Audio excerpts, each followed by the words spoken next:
go into tone woods.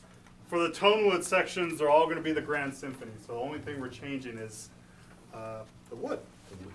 Okay. We always like to start with mahogany. Okay, we get it from Honduras, and it's known to have a very balanced sound.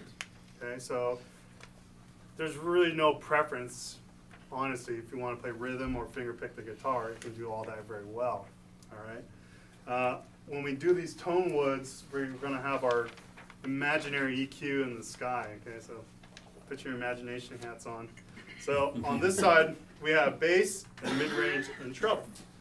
Like I was saying, mahogany is very balanced, but it has a lot of mid-range presence, and a lot of people say mahogany has a lot of warmth to it.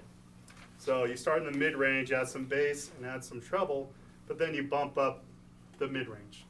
So what you get is that sunrise EQ. Okay, so it's a good guitar to start your morning off. I like the warmth because of that mid-range bump. I just love the warmth of mahogany. So if I'm like in the studio and playing acoustic guitar and it's more of a Latin-y kind of thing, or a kind of even a jazz kind of thing, or a just strumming thing, but in that vein, I would pick mahogany because of that warmth. If you think about like a jazz guitar, an archtop guitar, that warmth that it has, I can play that kind of style, and this guitar works really well for it. If you don't own a nice jazz archtop, you know.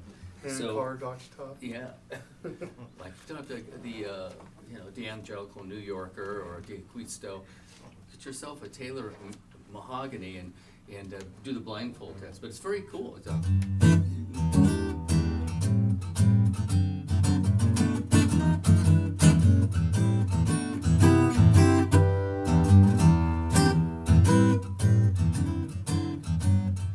it sounds better than an archtop.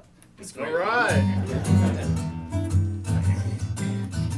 Wish I had $1 for every time I played this pattern.